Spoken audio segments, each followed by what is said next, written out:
بسم اللہ الرحمن الرحیم۔ السلام علیکم ورحمۃ اللہ وبرکاتہ۔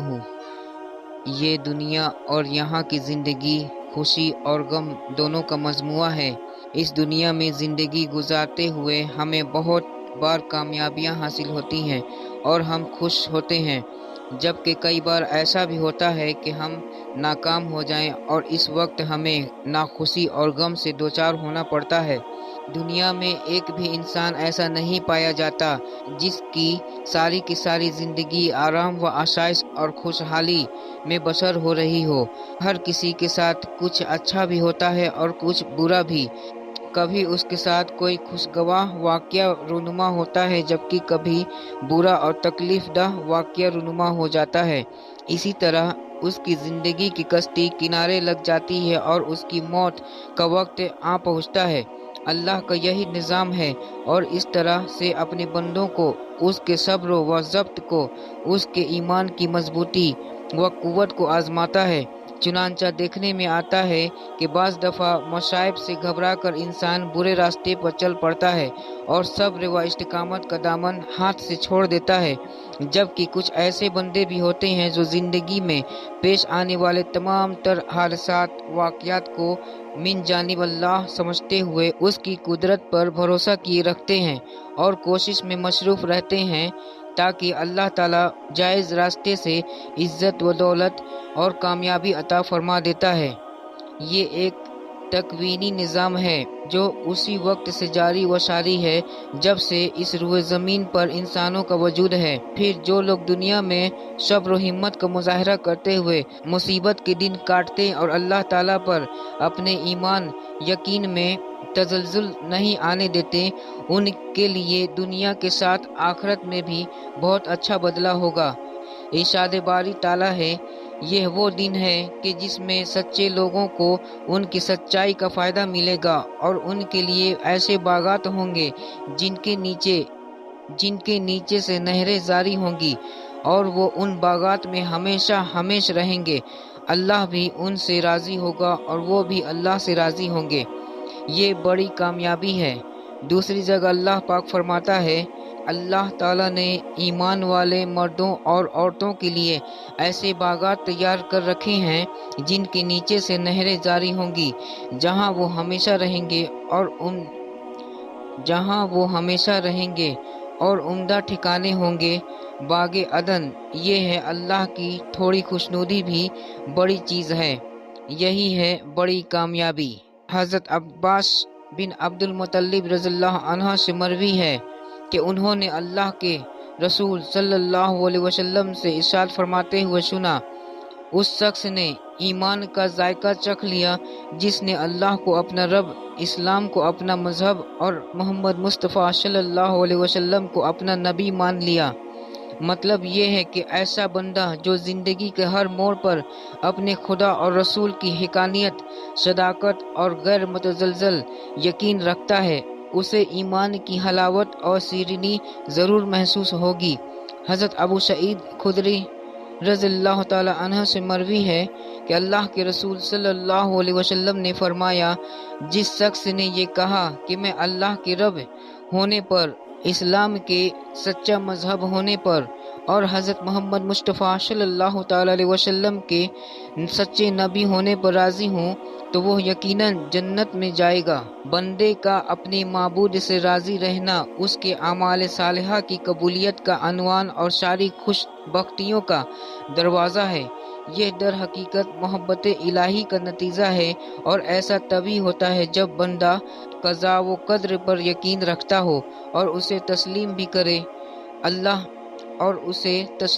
کرے۔ اللہ تبارک تعالیٰ نے اسے کم یا زیادہ جو کچھ بھی دیا ہے اس پر قناعت کرے۔ جو چیز فوت ہو جائے اس پر اظہار افسوس نہ کرے۔ اس کے ساتھ خیر و شر اور خوشی و غمی کے جو معاملے رونما ہوں ان کی وجہ سے باری تعالیٰ پر اعتراض نہ کرے۔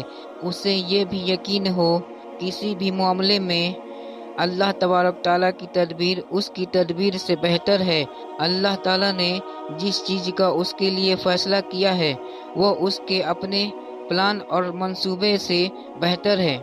اور یہ کہ اللہ تبارک تعالیٰ کسی بھی مومن کے لیے خیر ہی کا فیصلہ کرتا ہے۔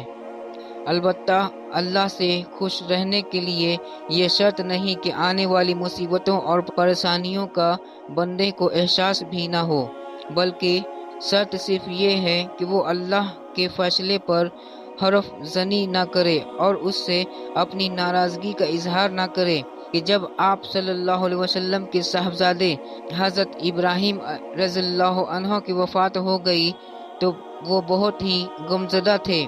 آپ صلی اللہ علیہ وسلم کی آنکھیں نم تھیں، مگر اس کے باوجود آپ کی زبان سے اللہ کی مرضی اور منشا کے خلاف ایک لفظ نہ نکلا۔ اسی طرح انسان کا کامیابی و کامرانی کی نئی منزلوں تک رسائی کی پرجوش ہونا اور اپنی معاشیت و زندگی کو بہتر بنانے کے لیے جدوجہد کرنا بھی اللہ کی مرضی اور اس کے فیصلے سے خوش رہنے کے خلاف نہیں ہے۔ اپنی زندگی کو بہتر بنانے کے لیے تمام تر جائز اسباب اختیار کرنے کی اجازت ہے۔ وہ روئے زمین میں گھومے پھرے، اس کے مختلف خطوں میں جا کر اپنی روزی حاصل کرنے کے لیے میں جدوجہد کرے۔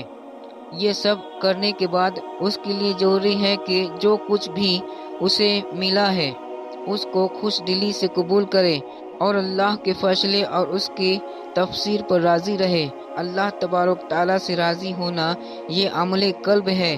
جو شخص اس کا عادی ہو جاتا ہے وہ زندگی میں ہمیں پیش آنے والے تمام تر مصائب و مشکلات کو اطمینان قلب اور مضبوطی ایمان کے ساتھ جھیل جاتا ہے، کیونکہ وہ جانتا ہے کہ اللہ تعالیٰ اس کے لیے اچھا ہی کرے گا، اور اسے یہ بھی معلوم ہوتا ہے کہ جو کچھ اسے ملا ہے اس کا ملنا طے تھا، اور جو کچھ اسے نہیں ملا اس کا نہ ملنا طے تھا۔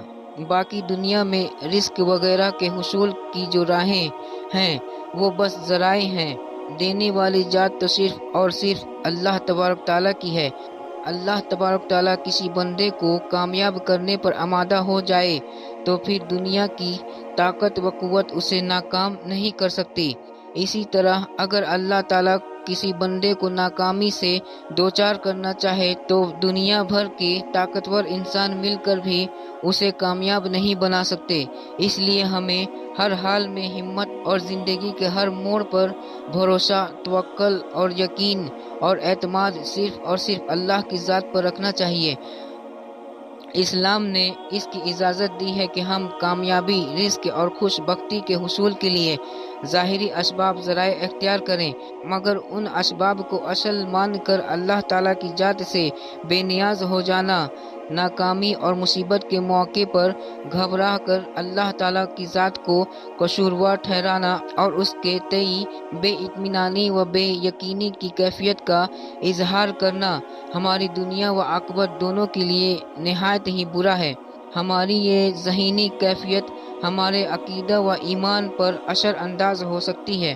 اللہ تبارک تعالیٰ اور اس کے فیصلے سے ہر حال میں راضی رہنا چاہیے، کیونکہ اللہ کی مرضی اور اس کے فیصلے پر راضی ہونا انسان کی دنیا و آخرت کی سعادت کا منبع اور سرچشمہ ہے۔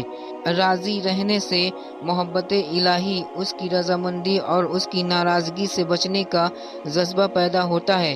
زندگی کو بہتر بنانے کے تئیں جو پرجوش ہونا اور اس کی راہ میں جائز و جدوجہد کرنا اللہ کی مرضی اور اس کے فیصلے کے خلاف نہیں،